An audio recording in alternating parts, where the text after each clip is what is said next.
현대차 투자유치 협상이 막바지입니다. 근로시간 등 두세 가지 안건에 대한 조율이 진통을 겪고 있습니다.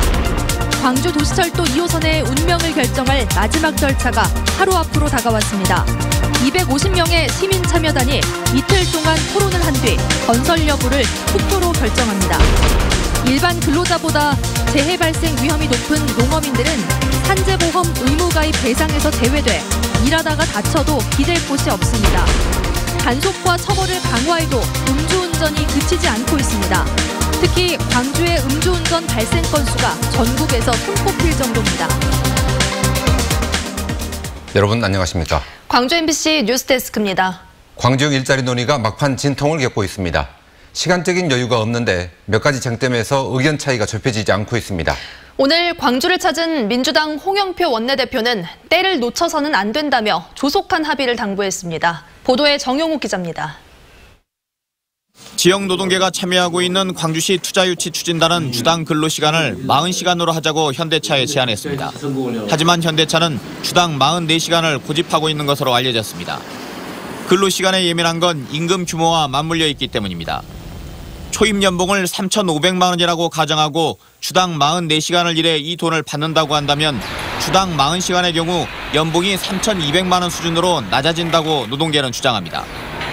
계획대로라면 차량 생산이 시작되는 2020년에는 최저임금 등이 더 올라 광주형 일자리가 저임금 일자리로 전락할 거라는 겁니다.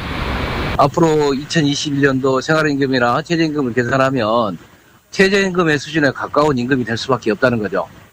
또 원하청 관계 개선이나 노조의 경영 참여 문제 등도 이견이 좁혀지지 않고 있습니다. 애가 타는 건 광주시입니다. 국회 상임위의 내년도 예산심사 소위가 늦어도 14일이면 모두 끝나는 만큼 그 전까지는 합의를 이끌어내야 해서입니다. 민주당 홍영표 원내대표는 다시 광주를 방문해 시간이 없다고 압박했습니다. 모든 일이 때가 있지 않습니까? 이걸 이번에 놓치면 아까도 말씀드린 대로 지금 이제 내년에는 뭐 전혀 정부 예산은 지금 올해 지금 11월 말이면 다 결정이 되는데 하고 싶어도 하지 못하는 거죠. 이 판을 이어나가려고 하는 의지는 양측 모두 강해 보입니다. 그래서 광주시 투자유치 추진단은 또다시 현대차를 찾아갔고 주말 사이라도 협상을 계속하겠다는 입장입니다. 광주형 일자리 합의가 막판 상고를 겪고 있습니다. MBC 뉴스 정용욱입니다. 도시철도 2호선을 지을지 말지 선택의 시간이 임박했습니다. 내일부터 이틀간 진행되는 공론화 토론회에서 시민참여단 250명의 판단에 따라서 2호선의 운명이 갈리게 됩니다. 공론화위원회는 찬성과 반대 중에 단 한 표라도 많은 쪽의 의견을 광주시장에게 공고하기로 했습니다. 보도에 김인정 기자입니다. 도시철도 2호선 건설을 결정할 종합토론은 내일과 모레 1박 2일간 진행됩니다. 공론화위가 채택한 방식은 단순 다수제입니다. 시민참여단 250명이 도시철도 2호선 건설 찬반 투표를 하고 한 표라도 더 많은 표를 얻은 쪽 의견에 따라 시장에게 줄 권고안을 작성하는 방식입니다. 이용섭 시장님은 공론화 과정이 공정하게 이루어진다면 공론화위원회 공고안을 존중하겠다고 약속을 하셨습니다. 따라서 250명 시민참여단의 결정이 곧 도시철도 2호선 건설 여부를 결정하게 될 것으로 저희들은 믿고 있습니다. 투표 전에는 1박 2일 동안 공정성을 위해 광주시 공무원을 배제한 찬반 양측의 토론 등 수기 프로그램이 진행됩니다. 쟁점은 도시철도 2호선이 과연 경제성이 있는 교통수단인지, 지하철과 BRT 중 무엇이 더 광주 미래교통 체계에 적합한지 등으로 압축될 것으로 전망됩니다. 찬반 측이 이 쟁점들에 대해서 적자폭과 수송 능력 등 서로 다른 숫자를 제시하며 첨예하게 대립하고 있어 현장에서도 논쟁이 이어질 것으로 보입니다. 토론을 마친 시민참여단 250명은 휴대전화 전자투표로 찬반 투표를 진행합니다. 결과는 10일 오후 4시 45분께 집계돼 현장에서 즉시 발표됩니다. 찬반 양측의 기싸움과 공방 속에 3개월간 진행된 광주 도시철도 2호선 공론화가 과연 2호선 건설 여부를 무사히 결정하고 협치의 첫 틀을 닫게 될지가 시민 참여단의 손에 맡겨졌습니다. MBC 뉴스 김인정입니다. 제조업, 건설업처럼 농업도 산업입니다. 하지만 농민들은 산재보험 대상이 아니어서 일하다가 다치면 낭패보기 십상입니다. 정부와 자치단체가 민간보험에 가입하도록 보험료를 지원해주고는 있습니다만 보다 적극적인 대책이 필요해 보입니다. 보도에 송정근 기자입니다. 지난달 곡성의 한 마을길에서 80대 노인이 자신이 몰던 경운기에 깔려 숨졌습니다. 그런데 사망한 농민은 산재보험에 가입돼 있지 않아 사망보상금을 받지 못했습니다. 농민과 어민들은 다른 산업 종사자들에 비해 재해로 인한 사고율이 높습니다. 실제로 지난 2012년부터 2015년까지 농민들의 재해율은 일반 근로자보다 평균 2배가량 더 높았습니다. 근데 농업 같은 경우는 그 건설업에 비해서도 한 2~3배 더 높으니까 이게 제일 높죠. 농업 자체의 어떤 그 특성이 위험한 그런 산업이니까. 하지만 농민들은 일반 근로자와 달리 자영업자라는 이유로 산재보험에 적용받지 못하고 있습니다. 이러다 보니 농민들은 민간에서 운영하는 안전보험을 개인적으로 가입해야 하는데 이마저도 가입률이 낮습니다. 전남 농민은 10명 가운데 3명 정도만 보험에 가입했고 어민은 10명 중 1명만 보험에 가입했습니다. 정부나 지자체에서 보험료의 70%를 지원해주지만 의무 가입이 아닌 데다 나머지 보험료가 부담돼 가입을 꺼리고 있습니다. 때문에 농민들을 보험에 의무로 가입시켜야 한다는 법안이 발의되기도 했지만 정부가 많은 예산이 들어가는 것을 부담스럽게 느끼면서 결국 임의 가입 방식으로 법안이 통과됐습니다. 우리가 요구하는 내용의 보장성을 다 넣어주게 되면 예산의 금액이 너무 많다.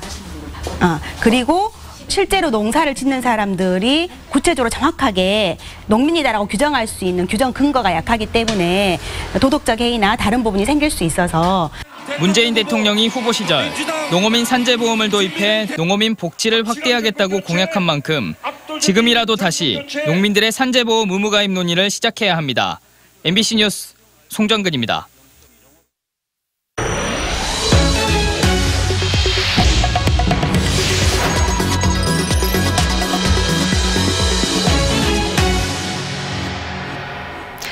음주운전 사고가 잇따르면서 처벌을 강화하라는 목소리가 높습니다. 여론의 압박 속에 국회도 이른바 윤창호법 처리를 서두르고 있습니다. 그런데 이 와중에도 음주운전은 계속되고 있고 특히 광주의 음주운전 실태는 심각한 수준으로 나타났습니다. 남궁욱 기자가 취재했습니다. 새벽 시간 검은색 승용차가 광주 상무지구 이면도로를 비틀거리며 움직입니다. 후진하다 결국 다른 차를 들이받고 앞을 막아선 경찰차도 들이받은 이 운전자. 술도 거나하게 취해 있었고 알고 보니 차도 다른 사람 것이었습니다. 혈중 알코올 농도는 면허 취소 수치를 한참 넘긴 0.186%.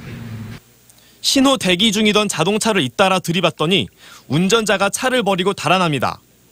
광주시 서남동에서 발생한 이 교통사고의 운전자는 혈중 알코올 농도가 0.127%였습니다. 음주운전자가 몰던 차에 치여 뇌사 상태에 빠진 윤창호 씨 사건을 계기로 처벌을 강화하는 법이 발의됐고 문재인 대통령도 단속 기준을 강화하라는 지시를 내렸지만 음주 사고는 계속되고 있습니다. 특히 광주 지역의 음주운전 실태가 심각합니다. 정부가 단속을 강화하겠다고 밝힌 이후 경찰청이 음주 사고가 많이 일어난 상위 30개 지역을 특별 단속하겠다고 했는데 광주가 유독 많았습니다. 경찰청이 발표한 자료에 따르면 지난 2년간 전국 음주사고 건수 상위 30위 목록 안에 광주시 서구, 광산구, 북구가 모두 20위 안에 들었습니다. 전국엔 254개 경찰서 관할 지역이 있는데 광주에 있는 5개 경찰서 중 3곳이 불명예 리스트에 이름이 올라간 겁니다. 음주운전은 한순간에 한 개인은 물론 가정 전체를 무너뜨릴 수 있는 중대한 범죄이기 때문에요. 저희 경찰청에서는 강력하게 단속할 것이고요.